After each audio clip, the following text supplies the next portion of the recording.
नमस्कार, स्वागत है आपका न्यूज इंडिया में। मैं हूं आपके साथ उमंग माथुर। आपको बता दें कि जैसे जैसे बंगाल में विधानसभा चुनावों की तारीख नजदीक आ रही है, वैसे वैसे बंगाल में राजनीतिक घटनाक्रम नित नए आकार ले रहे हैं। और इसी कड़ी में आज पश्चिम बंगाल की मुख्यमंत्री ममता बनर्जी ने पार्टी से यानी कि टीएमसी से बागी हुए शुवेंदु अधिकारी के गढ़ नंदीग्राम में एक रैली को संबोधित किया। आपको बता दें कि ममता बनर्जी ने ऐलान भी किया है कि वो नंदीग्राम से ही चुनाव लड़ेंगी। नंदीग्राम की चुनावी रैली में मुख्यमंत्री ममता बनर्जी ने एक बड़ा ऐलान किया है। शुवेंदु अधिकारी को चुनौती देते हुए नंदीग्राम से ही चुनाव लड़ने का उन्होंने ऐलान भी किया। साथ ही साथ बीजेपी पर निशाना साधना भी वो नहीं चूकी। उन्होंने कहा कृषि कानूनों के ऊपर कि बीजेपी किसानों को लूटना चाहती है, लेकिन हम किसानों के साथ हैं और तीनों कृषि कानून को केंद्र सरकार को वापस लेना चाहिए। जनता की आवाज केंद्र सरकार नहीं दबा सकती। और बिना नाम लिए शुवेंदु अधिकारी पर भी उन्होंने निशाना साधा। उन्होंने साफ तौर पर इशारा किया है कि चुनाव नजदीक आते ही पार्टी से भागने वालों का सिलसिला शुरू हो चुका है और स्थानीय कार्यकर्ता इन भागने वालों से निपट लेंगे और जनता को भी नहीं भूलना चाहिए। जनता ऐसे नेताओं से, ऐसे बागी विधायकों से खुद हिसाब करेगी।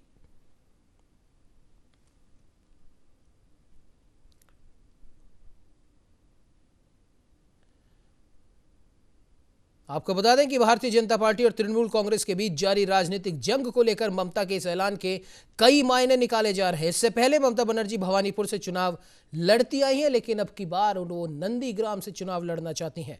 पश्चिम बंगाल में इसी साल विधानसभा चुनाव होना है और राजनीतिक जंग, सियासी टक्कर लगातार जारी है।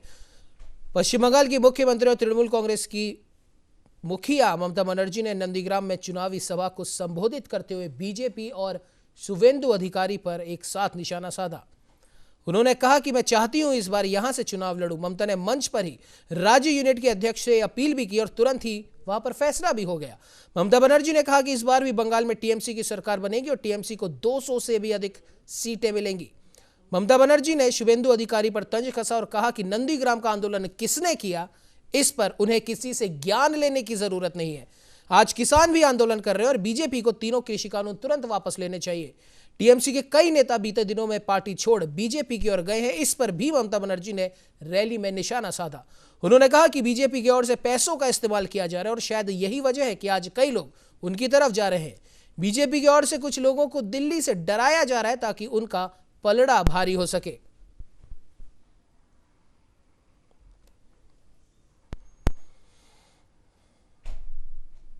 तो वही इस खबर पर ज्यादा जानकारी के लिए हमारे साथ वरिष्ठ पत्रकार आरबी उपाध्याय साहब जुड़ चुके हैं। उपाध्याय जी, बहुत बहुत स्वागत है न्यूज इंडिया में। जी धन्यवाद उमंगी जी। उपाध्याय साहब, जिस प्रकार से बंगाल में विधानसभा चुनावों की तारीखें नजदीक आ रही हैं, हालांकि घोषणा नहीं हुई है, लेकिन फिर भी इसी साल चुनाव होने, ऐसे में बीजेपी और तृणमूल कांग्रेस के बीच अब टक्कर और ज्यादा जोरदार हो रही है। और नंदीग्राम में आज की इस चुनावी जनसभा में ममता बनर्जी ने अपनी ताकत दिखाई और शुवेंदु अधिकारी और बीजेपी पर निशाना साधना वो नहीं चूकी। क्या कहेंगे सर? देखिए, जैसे जैसे इलेक्शन नजदीक आ रहा है वैसे वैसे आप देखेंगे कि दोनों पार्टियों में, बीजेपी में भी और टीएमसी में भी, कहीं ना कहीं जो एक लड़ाई है वो एक तो जो दोनों यही चाहते हैं, टीएमसी भी ये चाहती है और बीजेपी को भी ये कहीं ना कहीं भी सूट करता है कि टीएमसी वर्सेस बीजेपी हो। तो जो बाकी पॉलिटिकल पार्टियां हैं उनका स्पेस है उसको खत्म करना चाहते हैं जी, चाहे वो लेफ्ट है चाहे वो कांग्रेस है। और दोनों ही पार्टियां उसी लाइन पे एक्चुअल में काम कर रही हैं। जी, देखिए, ममता को भी कहीं ना कहीं अपने ऊपर विश्वास है, वो कमजोर होता चला जा रहा है। जिस तरीके से उनके सिपह सालार छोड़ के बीजेपी ज्वाइन कर रहे हैं और पार्टी के अंदर जो सुर उभर के आ रहे हैं वो अच्छा संकेत नहीं है।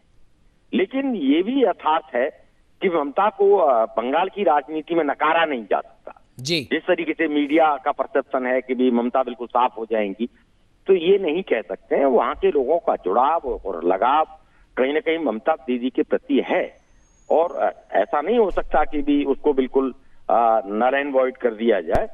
और ये भी बड़ा दिलचस्प होगा कि मीडिया जो एक पिक्चर दिखा रहा है कि भी बीजेपी ही सत्ता में आ रही है और तृणमूल कांग्रेस का कोई वजूद नहीं बच रहा है, वो झूठा साबित हो सकता है।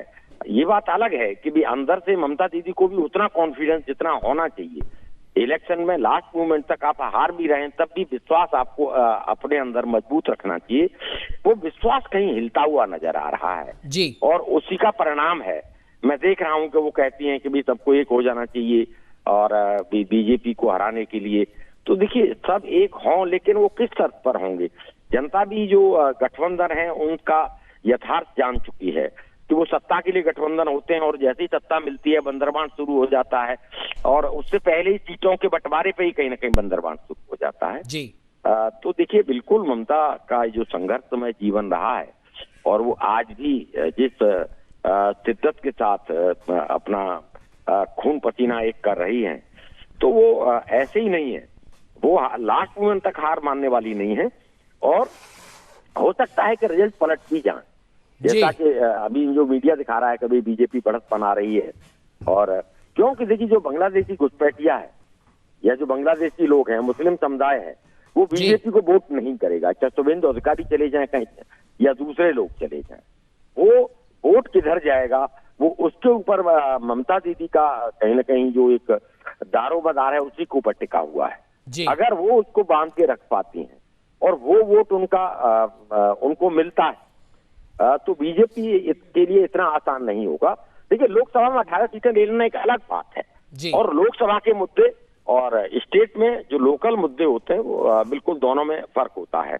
उदाहरण से दिल्ली में लेंगे आप, लोकसभा की 400 सीटें बीजेपी के पास हैं, लेकिन आप देखेंगे जब विधानसभा के इलेक्शन हुए तो बीजेपी को बहुत अच्छा कुछ करने के लिए नहीं, जबकि कोशिश पूरी की गई, चाहे वो शाहीन बाग हो, दूसरे आंदोलन हो, यहाँ भी दिल्ली में, लेकिन दिल्ली में देखिए वो सक्सेस नहीं मिल पाई जो लोकसभा में बीजेपी को मिली थी। तो बंगाल में भी ऐसा हो सकता है कि जिस 18 सीट के दम पर या वोट परसेंट के ऊपर बीजेपी का जो परसेप्शन है वो चल रहा है कि भी हम सत्ता में आ रहे हैं और ममता दीदी जा रही हैं, तो वो गलत भी साबित हो सकता है। चलिए ये तो अब खैर देखने वाली बात होगी। 30 मई को ममता बनर्जी का कार्यकाल समाप्त हो रहा है, उसके बाद में विधानसभा चुनावों की तारीखों की घोषणा भी कर दी जाएगी और रोचक होगा पश्चिम बंगाल का अब की बार का सियासी रण। खैर आरबी उपाध्याय साहब आप हमारे साथ बने रहिए, मेरे साथ मेरे सहयोगी कुमार राकेश भी जुड़ चुके हैं। राकेश जी, जिस प्रकार से आज ममता बनर्जी ने शुभेंदु अधिकारी का गढ़ कहे जाने वाले नंदीग्राम, और नंदीग्राम का जिक्र यहां पर बार बार करना इसलिए भी जरूरी है क्योंकि कहीं ना कहीं नंदीग्राम में जो आंदोलन हुआ था उसी आंदोलन की दो उपज पैदा हुई, एक ममता बनर्जी जिसे सत्ता मिली और साथ ही साथ शुभेंदु अधिकारी जो साथ साथ ममता बनर्जी के उस नंदीग्राम आंदोलन में थे, लेकिन आज ये दो धड़े हो चुके हैं। एक धड़ा बीजेपी में चला गया है और ममता बनर्जी अभी भी डट के खड़ी हुई हैं और जैसा कि उपाध्याय जी ने भी कहा कि इतना आसान नहीं होगा बंगाल में ममता बनर्जी को हराना। और यहां पर राकेश जी एक चीज और मैं ऐड करना चाहूंगा, पश्चिम बंगाल के इस सियासी रण में दो धड़े और दिखाई दे रहे हैं, एक तो लेफ्ट और कांग्रेस का और साथ ही साथ ओवैसी की भी एंट्री पश्चिम बंगाल में हो चुकी है। तो क्या लगता है आपको पश्चिम बंगाल के इस सियासी रण में क्या कुछ और अभी देखने को मिलेगा? राकेश जी। देखिए उमंग, सबसे बड़ी बात तो है कि अब की बार बंगाल का जो रण इतना आसान समझा जा रहा है, आरबी उपाध्याय साहब से सहमत हूँ, इतना आसान भी नहीं होगा, लेकिन कांग्रेस और लेफ्ट को लेकर के यहाँ पर ज़्यादा बात नहीं करूँगा। लेकिन जिस तरीके से ममता बनर्जी का आज का पूरा रैली रहा है उसमें सबसे बड़ी बात तो ये है कि शुभेंदु अधिकारी को घेरना, बीजेपी को घेरना, केंद्र सरकार को घेरना, सबसे बड़ी गौर करने वाली बात यह है कि नंदीग्राम राजनीति का गढ़ रहा है। ऐसे में आज जिस तरीके से मंच पर उन्होंने कहा कि अब की बार वो नंदीग्राम से ही विधानसभा चुनाव लड़ने वाली है, हालांकि भवानीपुर से वो हमेशा नामांकन दाखिल करती है, वहीं से विधानसभा चुनाव लड़ती है, लेकिन सबसे बड़ी बात यह है, गौर करने वाली बात यह आज जिस तरीके से ममता बनर्जी ने हुंकार भरी है, तो अब तक जो उनकी पार्टी में टूट हुई या केंद्र सरकार पर या भारतीय जनता पार्टी पर जो आरोप है, उनके सहयोगियों को तोड़ा गया, बीजेपी में शामिल किया गया। ऐसे में एक मैसेज ये भी जाता है कि पहले से टूट जाने की बजाय या टूटकर बिखर जाने की बजाय संघर्ष किया जाए, संघर्ष से लड़ा जाए ताकि भारतीय जनता पार्टी को एक चुनौती दी जा सके। सबसे बड़ी बात है कि अब तक तमाम लोग, पश्चिम बंगाल के तमाम लोग ममता बनर्जी के उस रिएक्शन की आशा कर रहे थे जो कहीं ना कहीं उनकी पार्टी में टूट के साथ ही काफी दिनों तक देखने को नहीं मिला था। ये लग रहा था कि शायद टीएमसी टूट करके बिखर जाएगी। उसके अपोजिट भारतीय जनता पार्टी के तमाम नेताओं ने, जो बंगाल का प्रभार जिन लोगों के पास में, कैलाश विजयवर्गीय का नाम हो, जेपी नड्डा का नाम हो, अमित शाह का नाम हो, तमाम जो केंद्रीय आला टीम है उनका जिस तरीके से बंगाल का दौरा रहा है, महत्वपूर्ण रूप से बीजेपी बंगाल को एक प्रकार से पूरी तरह से कैप्चर करने की कोशिश में लगी हुई है। किसानों के पास भी पहुंच रही है, एक मुट्ठी चावल अभियान भी शुरू किया गया है। कुल मिलाकर के बंगाल के लोगों को अपनी तरफ डाइवर्जन देना भारतीय जनता पार्टी पूरी ताकत झोंक चुकी है। लेकिन यहां पर ममता बनर्जी की आज हुंकार ये ये साबित करती है कि पहले से ही पार्टी के टूटने से संघर्ष के माफ कीजिएगा, पहले से ही पार्टी टूट के साथ ही पहले से हार मान लेना कहीं ना कहीं बहुत गलत होगा। और भारतीय जनता पार्टी को जब तक सामने खड़ा होकर के चुनौती नहीं दी जा सकेगी, एक तेवर के साथ में मैदान में नहीं आया जाएगा, तो जाहिर सी बात है भारतीय जनता पार्टी अस्वस्थ हो सकती है। ऐसे में वो तमाम जो प्रशंसक है, समर्थक है, उनके पास जो मैसेज जाने वाला है या जा सकता है वो ठीक नहीं जाता। नंदीग्राम राजनीति का गढ़ रहा है शुभेंदु अधिकारी के सामने चुनाव लड़ना। अपने आप में सीधे तौर पर शुभेंदु अधिकारी को नहीं, भारतीय जनता पार्टी को चैलेंज किया गया है, तमाम उन केंद्रीय नेताओं को चैलेंज किया गया है कि किसी भी स्थिति में, और जिस तरीके से आरबी उपाध्याय साहब ने जिक्र किया कि अल्पसंख्यकों का मुद्दा महत्वपूर्ण है, जो शरणार्थी है उनका मुद्दा महत्वपूर्ण है, और ये लड़ाई सिर्फ आज की नहीं है। जब से सीए के खिलाफ तमाम विपक्षी पार्टियां एकजुट हुई थी और पश्चिम बंगाल तक वहां की आंच पहुंची थी, तो जाहिर सी बात है वो प्रमुख वोट बैंक है जो कहीं ना कहीं ममता बनर्जी से दूर नहीं हो सकता है। भारतीय जनता पार्टी के लिए इतना आसान भी नहीं होगा कि सीधे से आपके लिए थाली सजा करके दे दी गई और आप पार्टी में आप जो है सरकार में आ जाएंगे। एक चुनौती मिलेगी, लेकिन एक बात से मैं थोड़ा सा आरबी उपाध्याय साहब की से असहमत ये हो सकता हूं कि बिल्कुल ही भारतीय जनता पार्टी इस गेम से बाहर हो सकती है, या यूं कहा जाए बिल्कुल ही ममता बनर्जी पूरी तरीके से आश्वस्त के तौर पर सरकार में आ जाएगी। देखिए, लेफ्ट और टीएमसी के बीच में वही संघर्ष का दौर था जो आज कहीं ना कहीं भारतीय जनता पार्टी और टीएमसी के बीच में देखने को मिल रहा है।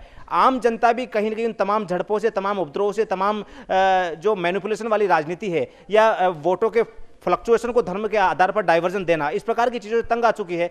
विकास को लेकर के मुद्दे, या यूं कहा जाए जो केंद्रीय मुद्दे हैं, एक हद तक राज्यों के विधानसभा चुनावों में हावी रहते हैं। बिहार विधानसभा का जिक्र वहां पर किया जा सकता है, और जरूरी नहीं है कि भारतीय जनता पार्टी सिर्फ सामने फ्रंट पर आकर के खेले। असदुद्दीन ओवैसी का प्रयोग पूरी तरह से बिहार में किया गया।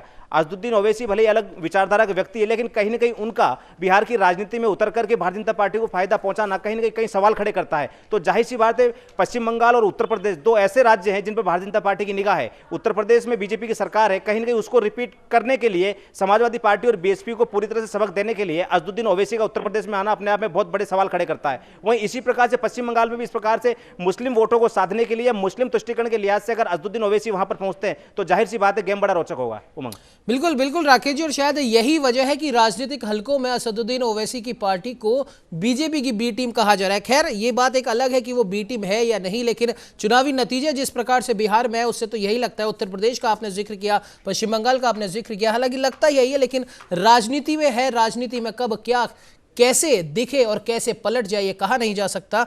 उपाध्याय साहब, आपका मैं रुख करूंगा। कहा जा रहा है कि एक धारणा पश्चिम बंगाल की राजनीति में यह बन रही है कि जो स्थानीय नेता हैं तृणमूल कांग्रेस के, उनकी टीएमसी छोड़ने की एक सबसे बड़ी वजह बताई जा रही है अभिषेक बनर्जी और प्रशांत किशोर, क्योंकि कहीं ना कहीं उनको ऐसा लगता है इन दोनों को कि स्थानीय लोग अब इन नेताओं को भूलते जा रहे हैं, उन्हें कोई तवज्जो नहीं दी जा रही। और शायद यही वजह है कि प्रशांत किशोर और अभिषेक बनर्जी लगातार तृणमूल कांग्रेस के वरिष्ठ लोगों से ममता बनर्जी से नए चेहरों पर दांव खेलने के लिए कह रही है। और शायद यही एक और बड़ी वजह है कि ये लोग टीएमसी छोड़ के बीजेपी में जा रहे हैं। और अगर इन वजहों में जरा सी भी सच्चाई है तो बीजेपी को इन नेताओं से कैसा फायदा हो सकता है, क्योंकि ये तो खुद अपनी जमीनी पकड़ छोड़े जा रहे हैं। उपाध्याय साहब, देखिए, बट नेचुरल है, जहां जहां आप देखेंगे कि प्रशांत किशोर ने काम किया है, पार्टी में बगावत उभरी है जी, ये अलग अलग वक्त पर अलग अलग पार्टी के साथ रहे हैं,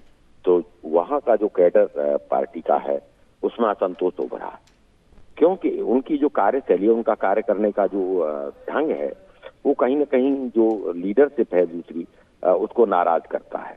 और वही आप बंगाल में देख रहे हैं कि बंगाल में जिस तरीके का प्रयोग वो करना चाहते हैं, तो देखिए जो जमीन से जुड़े नेता हैं या जो पार्टी का पुराना वर्कर है, उसको दरकिनार करके आप एक नया एक्सपेरिमेंट करें, तो कई बार एक्सपेरिमेंट फायदे देते हैं, कई बार बहुत बड़ा नुकसान भी हो सकता है, क्योंकि वही लोग बगावत करते हैं और वही लोग फिर प्रशांत किशोर के खिलाफ जो गुस्सा है, उस गुस्सा को पार्टी के खिलाफ एक्चुअल में वो रोज प्रकट करते हैं, तो वो उतनी मजबूती के साथ काम नहीं करते हैं। वो कहते हैं ठीक है, प्रशांत किशोर जी रणनीति बना रहे हैं और आपको लग रहा है कि वही इलेक्शन जिता देंगे, तो उन्हीं से लड़वाइए इलेक्शन, तो वो पार्टी के लिए नुकसानदायक है।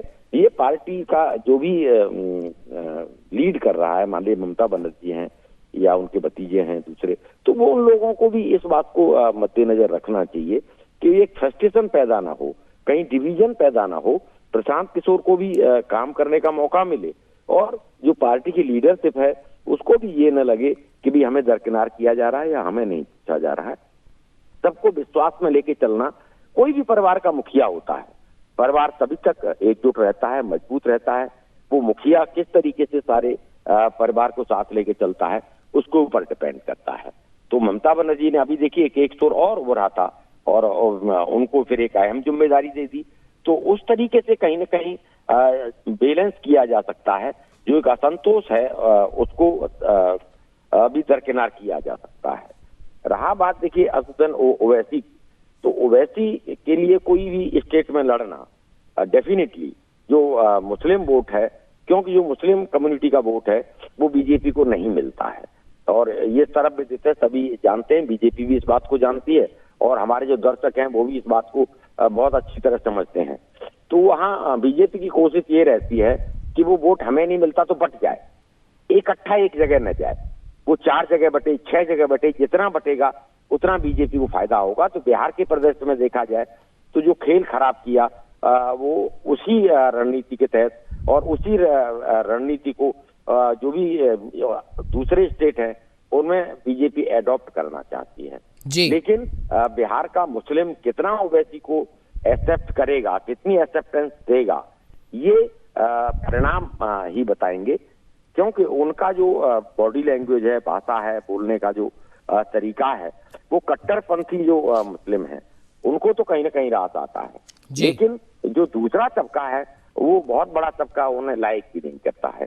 जिस तरह की उनकी स्टेटमेंट और हेट स्पीच वो देते हैं वो कहीं ना कहीं उनके फायदे में है, तो उनके अगेंस्ट भी जाता है।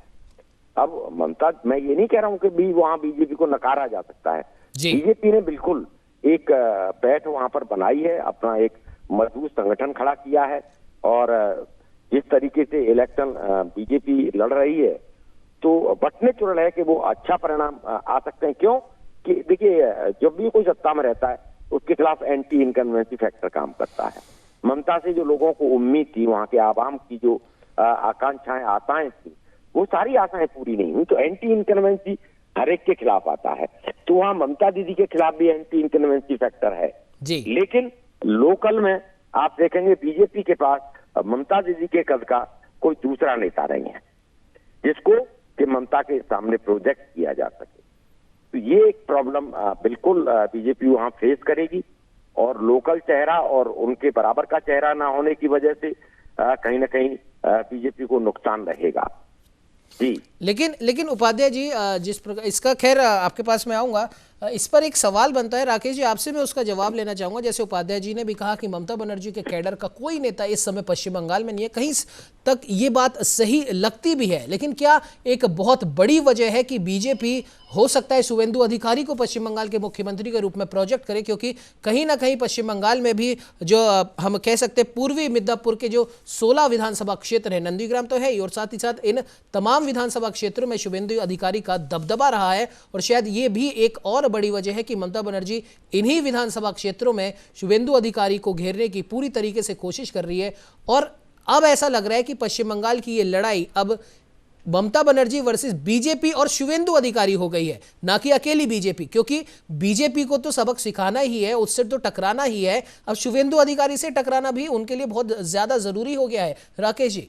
नहीं, बिल्कुल जाहिर सी बात है, मैं इस बात से पूरा सहमत भी हूँ। ममता बनर्जी के लेवल का जो कद है, या यूँ कहा जाए पश्चिम बंगाल की स्थानीय राजनीति में अगर भारतीय जनता पार्टी का जिक्र करें तो वहाँ पर वाकई में इस कैडर का नेता नहीं है, उस स्तर का नेता नहीं है। खासतौर पर राजस्थान का जिक्र करें, जिस तरीके से राजस्थान में भी वसुंधरा राजे का लेवल का आज तक का नेता, तमाम पार्टी में राजनीति होती है लेकिन उस कद का नेता भारतीय जनता पार्टी के पास वाकई में नहीं मिल पाया है। महाराष्ट्र में भी यही रहा। लेकिन सबसे बड़ी बात यह है कि शुवेंदु अधिकारी का जिक्र आपने किया, उन विधानसभा सीटों में प्रभाव हो सकता है, लेकिन सबसे बड़ी बात यह है कि जिस तरीके से देवेंद्र फडणवीस को अचानक से महाराष्ट्र की सरकार में लाया गया और कहीं ना कहीं नए नवेले चेहरे को एक मुख्यमंत्री के तौर पर प्रस्तुत किया गया है, तो जाहिर सी बात है बीजेपी हमेशा प्रयोगात्मक दौरों से गुजरती रही है। और अमित शाह के राष्ट्रीय अध्यक्ष रहते हुए जितने ज्यादा प्रयोग भारतीय जनता पार्टी में किए गए उतने ज्यादा शायद उससे पहले अटल बिहारी वाजपेयी के दौर में भी नहीं किए गए हैं।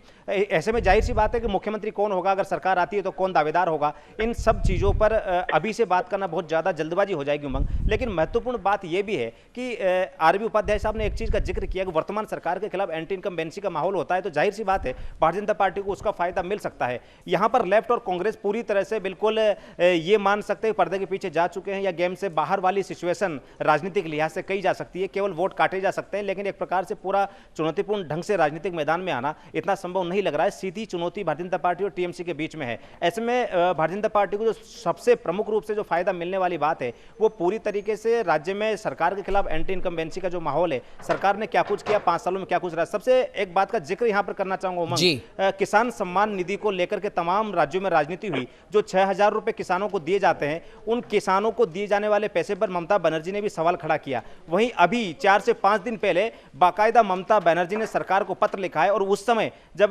भारतीय जनता पार्टी का एक मुट्ठी चावल अभियान शुरू हुआ और भारतीय जनता पार्टी ने यह घोषणा की कि राज्य के 73 लाख किसानों तक किसान आंदोलन से संबंधित जानकारियां पहुंचाई जाएगी, ग्राम पंचायत स्तर पर तमाम गोष्ठी आयोजित की जाएगी। ऐसे में भारतीय जनता पार्टी का लक्ष्य था कि 73 लाख किसानों को साधा जाएगा। ऐसे में ममता बनर्जी को चिंता हुई और अब उन्होंने जाकर के केंद्र को लेटर लिखा किसान सम्मान निधि को लेकर के। उस मामले पर जब बाकायदा बीजेपी नेताओं का बयान आया तो उन्होंने साफ तौर पर यह कहा, अपस्ताए होत क्या जब चिड़िया चुग गई खेत। तो यानी कि जिस तरीके से किसानों को साधने की कवायद के बीच में, किसान आंदोलनों के इस दौर के बीच में ममता बनर्जी किसानों का भी जिक्र कर रही है, नंदीग्राम से चुनाव लड़ने का ऐलान भी कर रही, तो जाहिर सी बात है चुनौती पेश करने वाली जो बात है, मैंने आपको पहली लाइन में जिक्र पहले भी किया था, पहले से हार मान जाने से बेहतर है संघर्ष करके हार मानना। तो जाहिर सी बात है केंद्रीय नेताओं के सामने, बीजेपी के बड़े दिग्गज केंद्रीय नेताओं के सामने पूरी तरह से सामने आकर के वार करना, ये ममता बनर्जी बखूबी जान चुकी है। और ये उस दौर की नेता है जब अटल बिहारी वाजपेयी सरकार में ये मंत्री रही है और बाकायदा देश का संचालन भी किया है। ऐसे में ममता बनर्जी को इतना